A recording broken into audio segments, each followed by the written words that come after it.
11th ये जो lesson मात्रक मापन त्रुटि विश्लेषण आपका चल रहा है, इसमें अब हम लास्ट टॉपिक पढ़ रहे हैं बच्चों। ये है मापित राशि की घात में त्रुटि। मतलब अगर कोई आपको फिजिकल क्वांटिटी पावर के रूप में दी गई है तो आप उसमें कैसे एरर को मेजर करेंगे।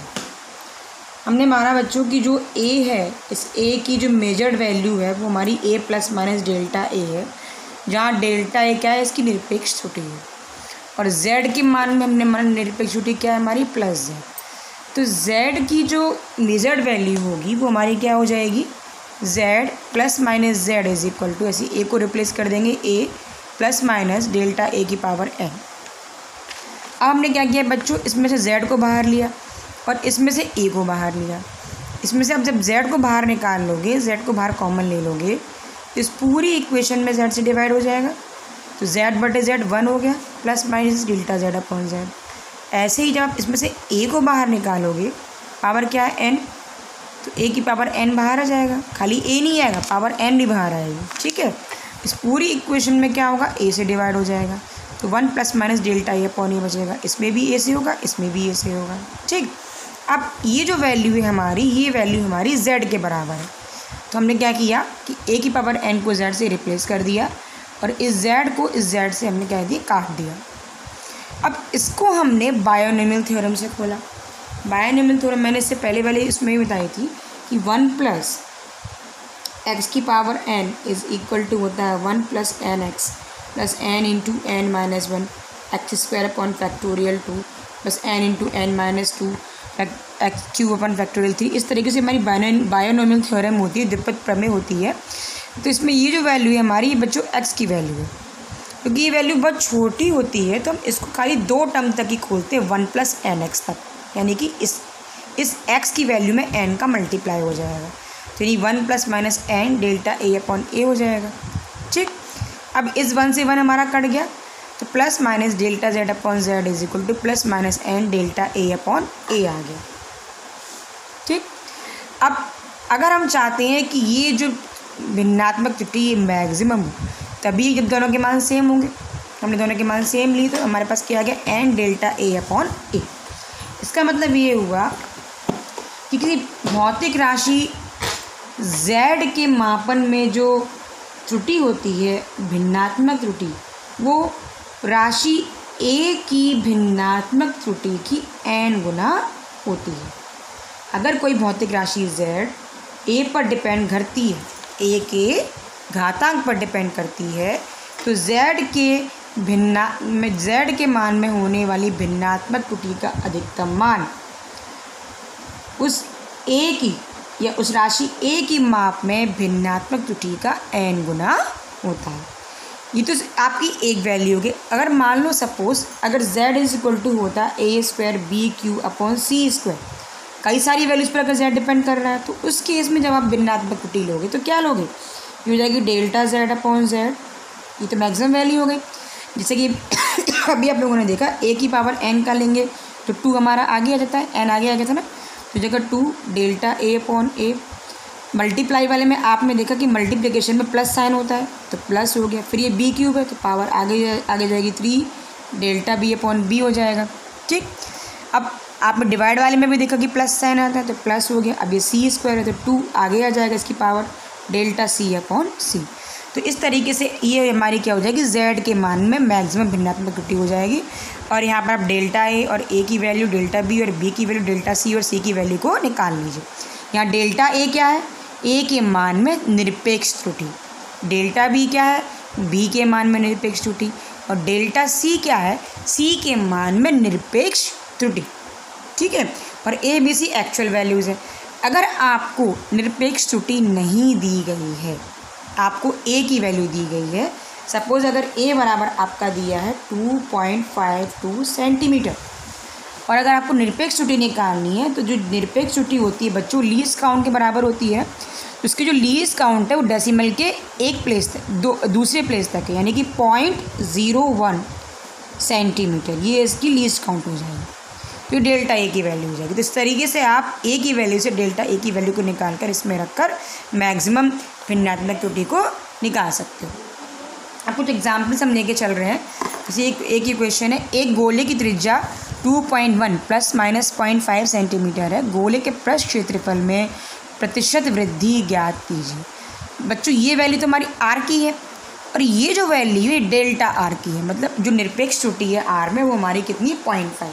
तो आप यहाँ लिख सकते हो कि डेल्टा आर बराबर 0.5 है और r is equal to 2.1 centimetre. ठीक, अब गोले के पृष्ठ का क्षेत्रफल फॉर्मूला क्या होता है, ए इज इक्वल टू होता है 4πr², ये होता है। तो इस ए के मान में वो कह रहा है प्रतिशत वृद्धि ज्ञात कीजिए, तो पहले हम भिन्नात्मक त्रुटि निकाल लेते हैं, यानी कि डेल्टा ए अपॉन ए बराबर। अब बच्चों 4 और पाई ये तो कांस्टेंट वैल्यूज़ हैं, इनमें कोई भी चेंज नहीं होगा, इनमें कोई भी एरर नहीं होगा। एरर किस में होगा, त्रिज्या में। और अभी आप लोगों ने देखा था जब पावर होती है तो पावर हमारी क्या होती है, आगे आ जाती है। तो ये हो जाएगा 2 आगे आ गया डेल्टा आर अपॉन आर। अब प्रतिशत निकालना है तो आप क्या करोगे, इस पूरी इक्वेशन में 100 से मल्टीप्लाई कर दोगे, यानी कि delta A upon a into 100 is equal to हो जाएगा 2 delta r upon r into 100। ठीक, अब इस वैल्यू को हम यहाँ पर निकाल लेंगे। जगह 2 इंटू डेल्टा आर की वैल्यू 0.5 है, आर की वैल्यू 2.1 है इंटू 100, पॉइंट से पॉइंट कट गया। ठीक, ये हो जाएगा हमारा 1000, 2 पंजे 10 कटेगा नहीं, और ये 1000 अपॉन 21।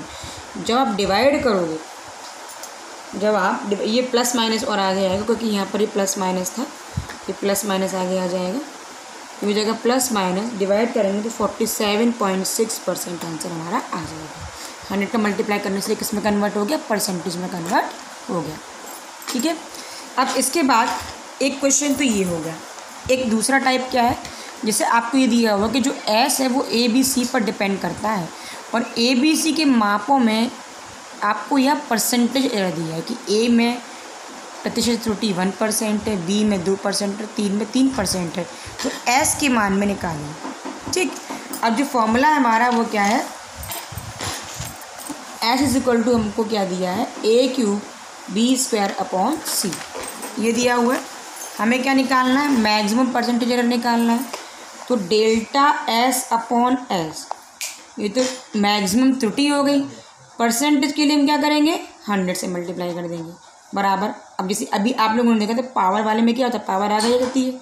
ए के लिए क्या लेंगे, delta A upon a into 100, ठीक, प्लस b² क्या लिखेंगे, ये हो जाएगा हमारा, अब पावर आगे आ जाएगी 2 delta B upon B into 100, plus C के लिए लिखेंगे तो ये जाएगा, इसकी पावर 1 है, भले अपॉन में लेकिन क्या है प्लस में होता है। आप लोगों ने देखा था डिवाइड वाले में भी क्या होता है, दोनों मापित राशियों के जो अलग अलग राशियाँ हैं उनके भिन्नात्मक त्रुटि के योग के बराबर था, है ना। तो ये प्लस हो जाएगा। सी के लिए क्या लिखेंगे, delta c upon c into 100, ठीक। अब आपको ये वैल्यू दी गई है, ए के मान में जो परसेंटेज त्रुटि है वो आपको क्वेश्चन में दी है। वो कितनी दी है, delta A upon a into 100 is equal to दिया है आपको 1%, delta B upon B into 100 is equal to दिया है आपको 2%, और delta c upon c into 100 is equal to दिया है 3%। ये सारी वैल्यूज़ आप इस इक्वेशन में रख दीजिए। तो ये जाएगा हमारा 3 इंटू इस पूरे की वैल्यू हमको ये दी है 1%, तो 1, प्लस 2 इंटू इस पूरे की value delta B upon b, इसकी वैल्यू 2% दी है तो इंटू 2, प्लस ये हो गया 3, तो 3 प्लस 4 प्लस 3 ये हो गया हमारा 10%, ठीक है। तो इस तरीके से ये प्लस माइनस आप लोग आगे लगा लीजिएगा, पूरा ये प्लस माइनस हो जाएगा। तो ये प्लस माइनस या ये प्लस माइनस, ठीक है, इस तरीके से। तो ये प्लस माइनस हमारा हो गया 10%। तो इस तरीके से अगर आपको कोई भी इक्वेशन दी जाए और ए बी सी में प्रतिशत त्रुटियाँ दी जाए तो आप इस तरीके से निकाल सकते हो। और अगर ए बी सी की वैल्यू दी जाए तो डेल्टा ए की वैल्यू कैसे निकालोगे, मैंने बताया था, उसकी जो लीस्ट काउंट होती है वो उसकी निरपेक्ष त्रुटि होती है, तो उससे आप निकाल सकते हो। अब एक सार्थक अंक हम किसे कहते हैं, है ना। सार्थक अंक क्या होता है कि किसी राशि की माप में यथार्थता पूर्वक ज्ञात अंकों को, मतलब जिनको आप एक्यूरेटली मेज़र कर सकते हो। और पहले संदिग्ध अंक को हम सार्थक अंक कहते हैं। जैसे हमने मान लो छड़ की लंबाई मेरी 4.25 सेंटीमीटर है, तो इसमें 4 और 2 यहाँ तक तो हम एक्यूरेटली मेज़र कर सकते, तो मेरे क्या हो गए, यथार्थ अंक हो गए। और जो 5 है ये मेरा संदिग्ध अंक है कि हम लंबाई जो है वो स्केल से 4.25 नाप सकते हैं या नहीं, ये मेरा कैसा अंक है, संदिग्ध अंक। ठीक, तो इसमें जो सार्थक अंकों की संख्या वो क्या होगी, 1 2 3। तो 2 तो हमारे विश्वसनीय अंक हो गए यानी कि यथार्थ अंक हो गए, और 5 यानी कि 1 अंक हमारा क्या है, संदिग्ध है। तो टोटल कुल कितने अंक हो गए, 3। तो इसमें जो सार्थक अंकों की संख्या होगी वो क्या होगी, हमारी सार्थक अंकों की संख्या वो 3 के बराबर होगी। तो किसी संख्या में सार्थक अंक क्या होते हैं, किसी राशि की माप में जो इसके यथार्थपूर्वक ज्ञात किए जाने वाले अंक होते हैं वो, और संदिग्ध अंकों को हम क्या कहते हैं, सार्थक अंक कहते हैं। जैसे मान लो अगर किसी वस्तु का द्रव्यमान हमको दिया है m 3.152 kg, तो 3, 1 और 5 यहाँ तक तो आप एक्यूरेटली मेज़र कर सकते हैं कि इसकी लीस्ट काउंट ही 0.001 है, तो यहाँ तक तो आप एक्यूरेटली मेज़र कर सकते हो। तो ये तो आपके विश्वसनीय अंक हो गए, और 2 हमारा संदिग्ध अंक है। तो 1 2 3 तो विश्वसनीय अंक, और 1 ये 4। तो इसमें जो सार्थक अंक होंगे वो हमारे कितने होंगे, इसमें जो सार्थक अंकों की संख्या होगी वो हमारी क्या होगी, वो 4 होगी। ठीक, अब कुछ ये पॉइंट्स हैं, कुछ सार्थक अंकों की विशेषताएं हैं। क्या क्या विशेषता है कि किसी मापी गई राशि में सार्थक अंकों की संख्या मापक यंत्र की अल्पतमांक पर निर्भर करती है। कैसे, मान लो आपने एक छड़ की लंबाई नापी, उस छड़ को हम स्केल से भी नाप सकते हैं। उस छड़ की लंबाई को मैंने मानो वर्नियर कैलिपर से भी नापा, और उस छड़ की लंबाई को मैंने माना स्क्रू गेज से भी नापा, है ना। तो अब जब मैंने नापा तो मुझे तीनों वैल्यूज़ कैसी मिली, अलग अलग मिली।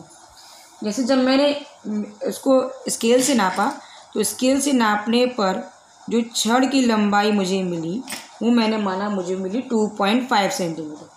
ठीक, जब वर्नियर कैलिपर्स से नापा तो वर्नियर कैलिपर्स द्वारा छड़ की लंबाई ये मुझे कितनी मिली, 2.52 सेंटीमीटर मिली। ठीक, अब स्क्रू गेज द्वारा मैंने छड़ को नापा, तो छड़ की जो लंबाई मुझे मिली वो मुझे मिली 2.523 सेंटीमीटर। तो अब इसमें जो है, इसमें सार्थक अंकों की संख्या कितनी है, 2। इसमें सार्थक अंक हमारे कितने हैं, 2। इसमें सार्थक अंक कितने हैं हमारे, 3। और इसमें सार्थक अंक कितने हैं हमारे, 4। तो ये मेन किस पर डिपेंड कर रहा है, अल्पतमांक पर डिपेंड कर रहा है। क्यों, क्योंकि जो छड़ की लंबाई आप स्केल से नाप रहे हो तो आप पॉइंट के बाद खाली एक प्लेस तक नाप रहे हो, तो इसके लिए जो लीस्ट काउंट होगी, छड़ के लिए जो लीस्ट काउंट होगी वो हमारी कितनी है, 0.1। वर्नियर कैलिपर्स के लिए जो लीस्ट काउंट है वो हमारी कितनी है, आप डेसिमल के बाद ये प्लेस मेरा संदिग्ध है तो 0.01 सेंटीमीटर है। स्क्रू गेज के लिए कितनी, ये संदिग्ध है, तो इसके लिए जो लीस्ट काउंट है वो 0.001 सेंटीमीटर है ना। ये तो मेरी स्क्रू गेज के लिए है, ये वर्नियर कैलिपर्स के लिए, और ये छड़ के लिए। एलसी मतलब लीस्ट काउंट। तो तीनों के जो लीस्ट काउंट है यहाँ पर वो अलग है। तो आप ये देख सकते हो कि सार्थक अंकों की संख्या मेन किस पर डिपेंड कर रही है, लीस्ट काउंट पर डिपेंड कर रही है। ठीक, अब दशमलव बिंदु की स्थिति का सार्थक अंकों पर कोई प्रभाव नहीं पड़ता। जैसे अगर मैं लिख दूं 2.52 सेंटीमीटर और 25.2 मिलीमीटर, यहाँ लिख दूं 0.00252, तो इसमें भी सार्थक अंक मेरे कितने हैं, 3 है। इसमें भी सार्थक अंक मेरे कितने हैं, 3 है। और इसमें क्योंकि दशमलव से पहले कोई अशून्य अंक नहीं है, है ना, तो इन दोनों ज़ीरो को हम क्या करेंगे, छोड़ देंगे, खाली ये 3 संख्या काउंट होंगी। तो इसमें भी हमारे सार्थक अंक कितने हो जाएंगे, 3। तो आप ये देख सकते हो बच्चों, नंबर तो सेम है, दशमलव की पोजीशन हमने अलग अलग कर दी, लेकिन फिर भी सार्थक अंक कैसे हैं, समान है। तो दशमलव की पोजीशन का सार्थक अंकों पर कोई प्रभाव नहीं पड़ता।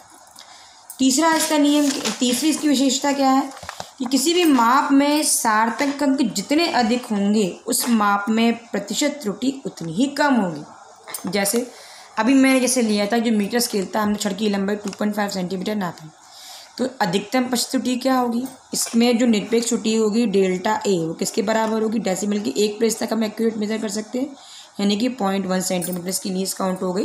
तो डेल्टा ए की वैल्यू 0.1 हो गई, ए की वैल्यू 2.5 इंटू 100, सॉल्व किए तो 4% आया।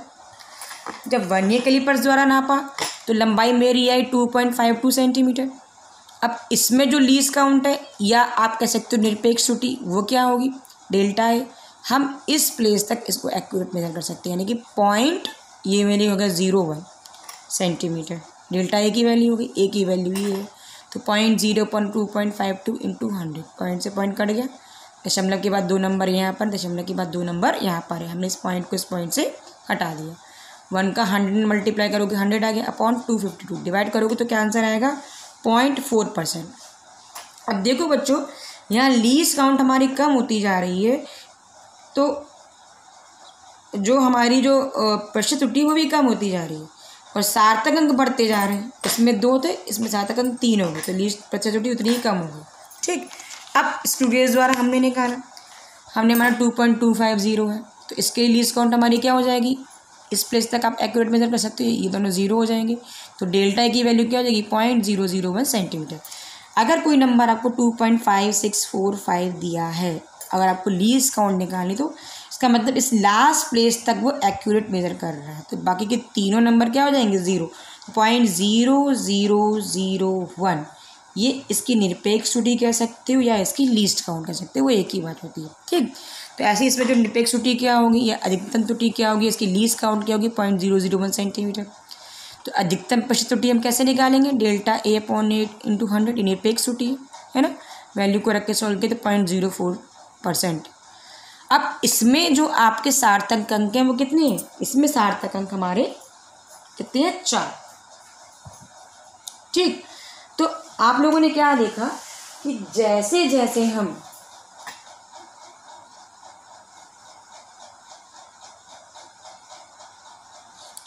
सार्थकों की संख्या बढ़ती जाती है, प्रतिशत त्रुटि उतनी ही कम होती जाती है। जब इसमें 2 सार्थक अंक थे तो प्रतिशत त्रुटि 4% थी, जब आपने सार्थक अंक 3 कर दिए तो प्रतिशत त्रुटि 0.4% हो गई, जो आपने सार्थक अंक 4 कर दिए तो परसेंटेज एरर 0.04% और कम हो गया, है ना।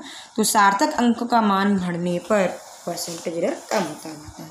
ठीक, अब हम सार्थक अंक निकालते कैसे, आप लोगों ने 9th में ही पढ़ा, उसके कुछ नियम है कि सभी अशून्य अंक सार्थक अंक होते हैं। जैसे मान लो ये है, इसमें कितने अशून्य अंक हैं, 1 2 3 4, तो इस एक नंबर में जो सार्थक अंकों की संख्या होगी वो हमारी क्या होगी, 4 होगी।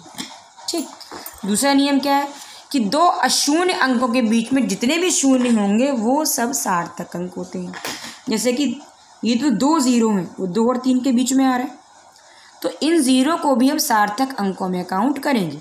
तो 1 2 3 4 5, तो इसमें जो सार्थक अंकों की संख्या होगी वो हमारी क्या हो जाएगी, 5 हो जाएगी। ठीक, अब इसके बाद दशमलव रहित संख्या में अंतिम शून्य सार्थक अंक नहीं होता। अब इस संख्या में दशमलव जब नहीं लगा है तो पीछे के 2 जो अंक हैं वो सार्थक अंक नहीं होंगे। इसमें कितने सार्थक अंक होंगे, खाली 1 2 3, तो इसमें जो सार्थक अंकों की संख्या होगी वो होगी हमारी 3। लेकिन अगर दशमलव लगा है 5.00, तो इसमें सार्थक अंक हमारे 3 होंगे, हम इसमें दोनों को गिरेंगे। ठीक, अब दशमलव से पूर्व अगर कोई अशून्य अंक ना हो तो दशमलव बिंदु के तुरंत बाद के शून्य सार्थक अंक नहीं होते। जैसे कि दशमलव से पहले यहाँ पर कोई भी अंक नहीं है, कोई भी नंबर नहीं है, तो दशमलव के बाद के ये जो 0 हैं इनको हम सार्थक अंकों में नहीं गिनेंगे। ये हो गए 4 5 6, तो इसमें जो सार्थक अंक होंगे वो हमारे कितने होंगे, 3 होंगे। ठीक, लेकिन अगर दशमलव से पहले अशून्य अंक है और उसके बाद अगर 0 है तो ये सभी सार्थक अंकों में गिने जाएंगे। तो इसमें जो सार्थक अंकों की संख्या होगी वो हमारी क्या हो जाएगी, 4। ऐसी इसमें अब ये तो 2 0 इन दोनों के बीच में आ रहा है तो काउंट होगा 1 2 3 4 5 6। तो इसमें जो सार्थक अंक होंगे वो कितने होंगे हमारे, 6 होंगे। ठीक, अब जैसे कि इसमें देखिए आप, दशमलव के बाद 0 है, इससे पहले कोई अंक नहीं है, तो इस 0 को हम सार्थक अंक में नहीं लेंगे, लेकिन जो लास्ट के 0 हैं इनको सार्थक अंकों में लिया जाएगा। दशमलव बिंदु के दाईं ओर किसी अशून्य अंक के सभी 0 सार्थक अंकों में गिने जाते हैं। तो इसमें कितने सार्थक अंक हुए, 1 2 3 4 5। तो इसमें जो सार्थक अंक होंगे वो कितने होंगे हमारे, 5 होंगे। अब ऐसे ही इसमें दशमलव के बाद के जो नंबर है सार्थक अंकों में गिने जाएंगे, तो 1 2 3 4 5 6। तो इसमें जो सार्थक अंक होंगे वो हमारे कितने होंगे, 6 होंगे। लेकिन अगर ये दशमलव नहीं होता, यानी कि नंबर हमारा क्या होता, 2 4 4 5 0 0, तब आप इन 0 को सार्थक अंकों में नहीं गिनते, खाली 4 ही नंबर आपके सार्थक अंकों में होते। ठीक है, अब पावर 10 के घात से सार्थक अंकों पर कोई इफेक्ट नहीं पड़ता। जैसे अगर हम 5 1 2 खाली लें, 5 1 2 5, तो इसमें जो सार्थक अंकों की संख्या कितनी है, 1 2 3 4 है। और अगर आप इसे पावर में रखते हो, लिखते हो, तो इसे हम कैसे लिख सकते हैं, 5.125 इंटू 10⁻3। इसमें भी 1 2 3 4, इसमें भी सार्थक अंकों की संख्या कितनी है, 4। तो 10 की घात से सार्थक अंकों पर कोई प्रभाव नहीं पड़ता। जैसे कि इस क्वेश्चन में इसमें सार्थक अंक कितने होंगे, दशमलव के बाद ये दोनों 0 नहीं गिने जाएंगे, तो ये वाला 0 गिना जाएगा। तो 1 2 3 सार्थक अंक हुए। और अगर इसे आप पावर में लिखोगे तो इस पॉइंट को जब हम यहाँ लेके आएंगे 4 के बाद, तो पावर माइनस में जाएगी, है ना। कितने अंक इसने छोड़े, 1 2 3, तो हम यहाँ लिखेंगे 4.50 इंटू 10⁻³ इस 0 को आप नहीं छोड़ोगे। ठीक है, तो अब इसमें कितने सार्थक अंक है, 3। तो आप 10 की घात में नहीं भी लिखोगे तब भी उतने ही होंगे, और लिखेंगे तब भी उतने होंगे। 10 की घात से सार्थक अंकों पर कोई प्रभाव नहीं पड़ता। इस तरीके से बच्चों आप लोग सार्थक अंक निकाल सकते हैं और मैक्सिमम परसेंटेज एरर भी निकाल सकते हैं। ये लेसन आपका कंप्लीट हो गया। आप इस पर बेस्ड न्यूमेरिकल्स को कीजिएगा।